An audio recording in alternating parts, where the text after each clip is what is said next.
wanted to take that IPCC curve and basically superimpose on it an estimate of global warming coming from these state-dependent estimates, these climate state-dependent estimates of climate sensitivity. And basically what they find, so the orange spread is the straight climate model, IPCC stuff, and the blue is the from Tally Climate. So, if anything, actually, the Tally Climate suggests that the climate models are sensitive, that there should be warming more. Now, I'm not trying to leave that, but I think the bottom line here is this. Well, the bottom line here is this, that these observation-based estimates of equilibrium climate sensitivity from ECC, they are actually consistent with the climate model estimates, providing we use enough observations. So just taking observations from the past 50 years actually isn't enough. We have to go back to periods when the climate was warm, and then we see the fact that the climate sensitivity is larger during those warmer periods, and that's pertinent then to try to understand what will happen in the future. Okay, so scientific consensus. When we talk about scientific consensus, I would say it's basically about this distribution. It's not about individual predictions, hopes, climate will do more. What the scientific community agree, pretty much universally, I would say, is about this distribution. And in particular, then there's a very substantial probability of greater than 2.5 degrees, and indeed quite a non-negligible probability of even 5 or more degrees, which would be absolutely catastrophic. I just wanted to say that, so I do want to criticise the lukewarm, if you like, philosophy, because it falls into the same category as the catastrophe and hoax in predicting something specific, whereas the scientific consensus is actually about this probability distribution. I'm not just, again, I'm running out of time, but I just want to say that in case you think I'm being explicitly critical only about lukewarmism, I actually have written, and the reason I drew attention to those two books was that I wrote a review of them in Physics World over 10 years ago now, actually, criticising them precisely for being too deterministic in the extreme sense. This phrase, the primacy of doubt, comes from a book by James Lick on the great physicist Richard Feynman, and Lick writes about Feynman that he believes in the primacy of doubt, not as a blemish on our ability to know, but as the essence of knowing. And so I'm just as critical of these books as I would be about the lukewarmist philosophy. So I just want to finish now, just hopefully this is the last 5 minutes, because I talked about making decisions under uncertainty. I just want to give you a very simple example of how this works, and to start with weather, and we'll move on to climate. Just do this in a couple of minutes. So imagine you are a consultant for Fred, the ice cream salesman, and he wants to know how many ice creams to stock up with for the next day, and your job is to tell him the temperature, and he has this curve, this so-called utility function, which will effectively tell him how many ice creams he's likely to sell for a given temperature. So it's 25 degrees, he'll sell about 70 ice creams. Okay, so your job is to not to tell him how many ice creams he's going to sell, but to tell him what the temperature is going to be. So let's imagine tomorrow the forecast is going to be based on an ensemble, so there's a probability distribution. But here the probability distribution is relatively tight, so it's going to be 25 degrees or plus or minus a degree or so.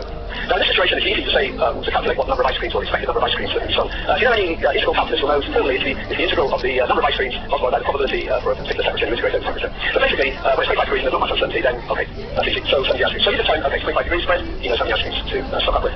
But suppose for next week you get something like this. Again, the most likely temperature is 25 degrees, but now there is a range of uncertainty. How do you advise him? Now, his ice is going to glaze over. If you start talking probabilities, that's not going to work. So what do you do? Well, you can do a little calculation. How many ice creams is he going to... What's the expected number of ice creams to be sold? Now, there's an important subtlety here, which is this. The number of ice creams increases in this non-linear fashion. So if it's 5 degrees warmer than 25 degrees, he sells a lot more ice creams. And the increased number of ice creams when it's 5 degrees warmer is a lot bigger than the decrease in ice creams when it's 5 degrees colder, because of the non-linear shape of this sort of exponential, something quadratic shape of this function. So in this situation, the expected number of ice creams is more than 70, because if it's on this side, he sells a lot more, and if it's on this side, the temperature's on this side, he only sells a few less.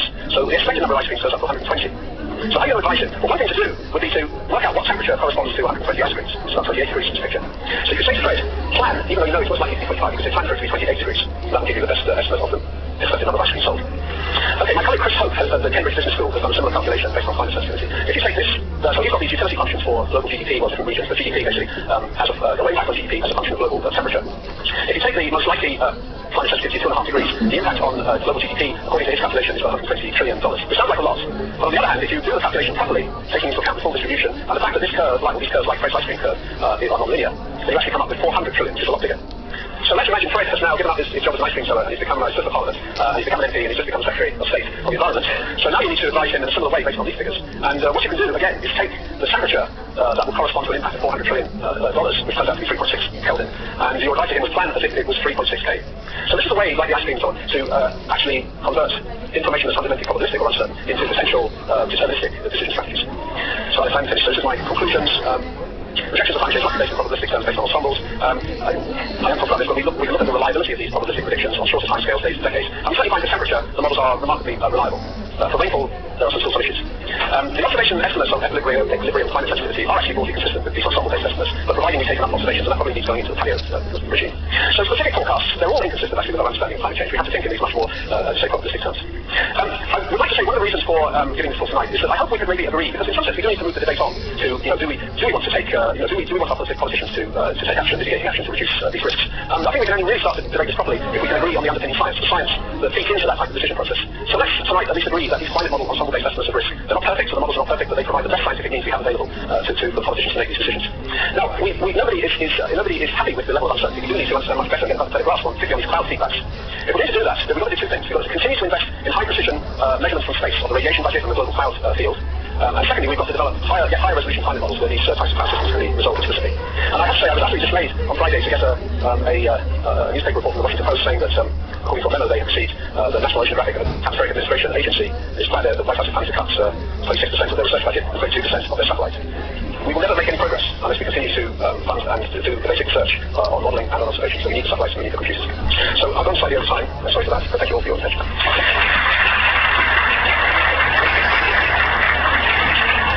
We've got time for a few very quick questions for Tim's amazing lecture, and if you could just not go into too much of a long history of your questions, just get to the point quickly so we've got time for more people to ask questions. And if you can wait for a microphone to get to you, that'd be really appreciated. But keep it very short, because it's my own. So why is it called Ensemble? An ensemble is a kind of collection, so 50 members like not a musical ensemble would comprise 50, if it was an orchestra, 50 or 50 individual musicians, so here we have, let's say 50, the number of variable individual forecasts which together create a probability distribution. So again, another question? Yes, over there. Just the last couple of slides imply we need to keep investing not just in the agencies but also in better satellite and computing technology and make sure we don't damage things like Moore's Law elsewhere. Well, we do need to continue to invest in computing and satellite technology. I mean, Moore's Law is what it is. I mean, actually, there is an issue with Moore's. We're not going to continue. So, how we make use of this is another topic. How computers evolve and how we make best use of them is obviously very important. Moore's Law is what it is. So, we probably are at the end of Moore's Law. But we'll find other ways of producing powerful computers. First question over there. Yes. Okay. Thank you. I finished with actually long-range solar-based weather forecasters. Tim, when you have that fundamental problem, that's half a million years of real observation of the real world. So the carbon dioxide levels are not a cause, but an effect of climate. And this is because they're run by the sea under Henry's law. And even if you accept that breaks your that is not zero, then of course you've got another problem. Then you get man-defined CO2 flux in and out of the biosphere. You've only 4% of the total. So you've got a conspiracy of nature required by the author. Maybe that man dominates nature. And for example, termites produce 10 times more CO2 than mankind. So why do we have more termites? So I do accept actually for understanding glacial and interglacial cycles, the interaction between climate and CO2 is not due to any human effect on CO2, it's due to natural effects. So that is important. But I mean, as I say, I didn't want to get into basics, but the increase we've seen from pre-industrial to present 400 parts per million, there's only isotopes of carbon dioxide that is due to human emissions. It's a very, it's one of these things that's pretty unequivocal these days. Okay, I'm sorry, I've got 4 questions. Right, okay, yeah, there's something I'm having very quickly by geological standards today. Why do we have jet streams? Because they seem to operate above the weather systems that you're trying to model, and they steer cyclones off in arbitrary directions, and so does all. Actually, they're industrial. Yeah, they're actually, I mean, the weather is the rain and the clouds and everything, but the weather systems themselves, in terms of the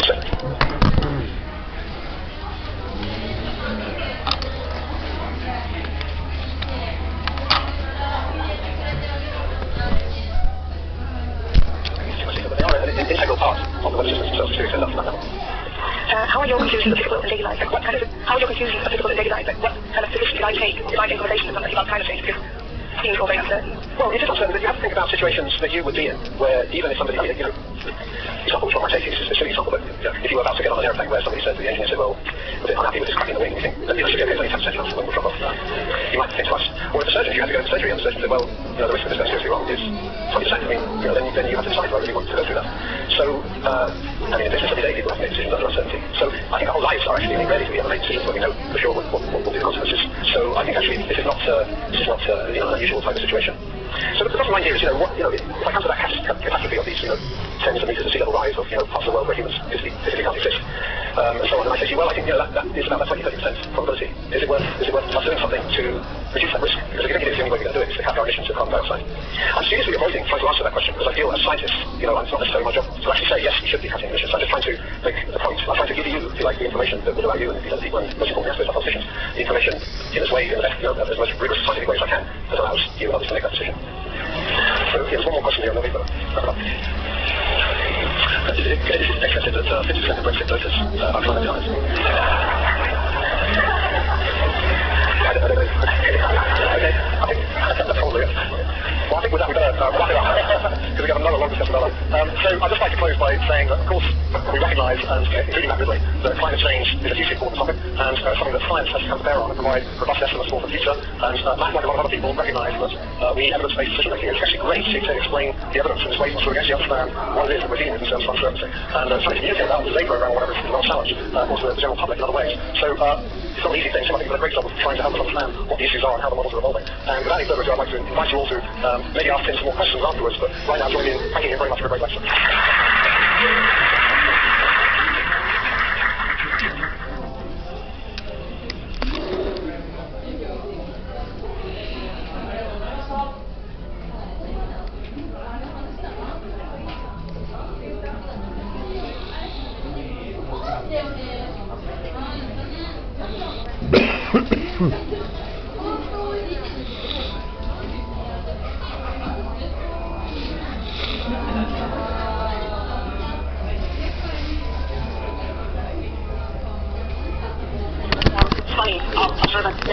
to make this way in the world.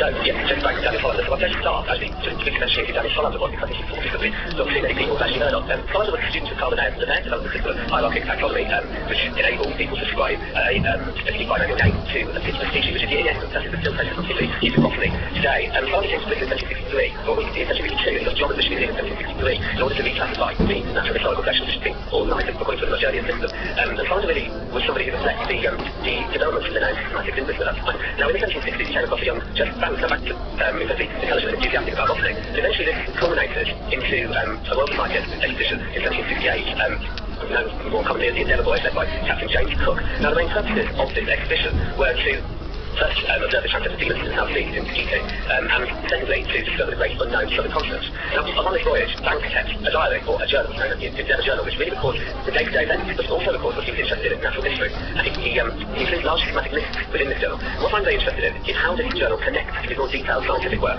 For instance, Banks had several interleaved copies of Linnaeus. On this voyage, they discovered over they collected over 30,000 plants, over 1,500 of which were completely new species unknown to most European naturalists. But within these works, he effectively systematic lists of plants. He had his secretary attached to them, and this is also reflected in the journal and in Hollander's work. Hollander was the main person behind the Hollander view of the name, like the back of his hand, and so that helps Banks and Pudding. They work together along with Cook, whose work is also reflected in this journal. But something that really surprises me about Banks' journal is that when it's being scientific, it reflects the day-to-day events. The government material of these electric shocks, because he interrupted his botanising at the time. He described how the first day in botany they had spears thrown at them by the local inhabitants. They shipped quite quickly after that instance. But what this journal has been looked at previously by scholars is really just as an account of things that are going on. No one's really associated with the scientific work that was going on. And this scientific work is really what founded Banks' fame upon its return. They said deal in 1771. So late, most people thought the ship had been lost.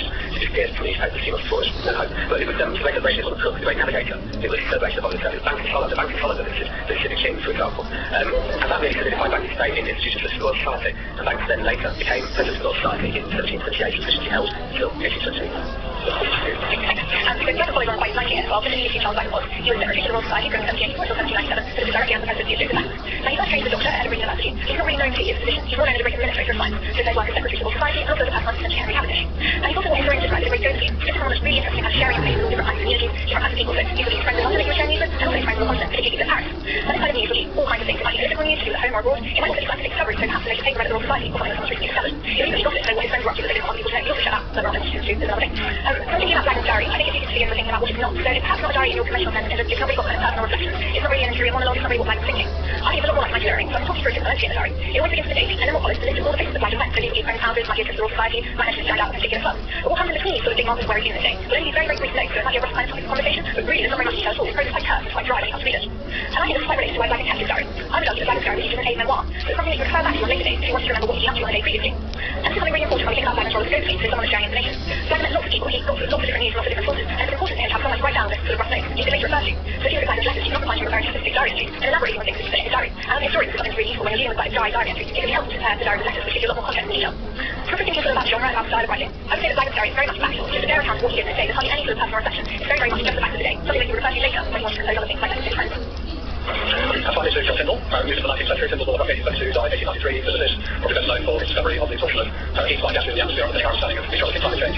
So people his explanation of why the skies do much other work. And coming more towards his career, he wrote publicly about science, and he wrote privately. So public, lots of magazine articles, he wrote many books for popular consumption on subjects like heat, sound of light, and novels, books on mountaineering, books on mountaineering, and public publications of collections of his papers.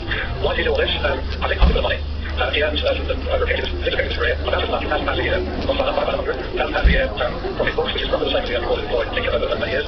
He wrote, I think, many books because of the drive to make public in science. It was early sort of scientific education, he said that in his letters and journals. He wrote to his work on scientific records, so his relations with papers, which otherwise would be seen by scientists, go out a little bit more publicly. And he wrote his sort of mountaineering books because they were quite good reads and published an image of this mountaineer describing around the peaks of the Alps.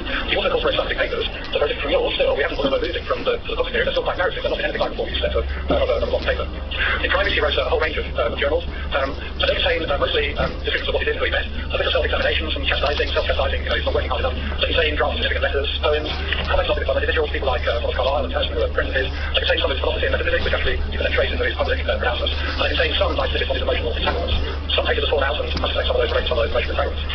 Why did he keep those private journals? I think partly it's because it was a common practice at the time. Some of them were shared with very intimate friends. I think they helped him to keep to resolutions, to his self-discipline, partly for memory. I think later on he became tempted by the idea of writing autobiography, which of course was a bit useful. So for me, because I'm writing a biography of him, I must say that I'm extremely useful. Could be the amazing things that bring up the kids of this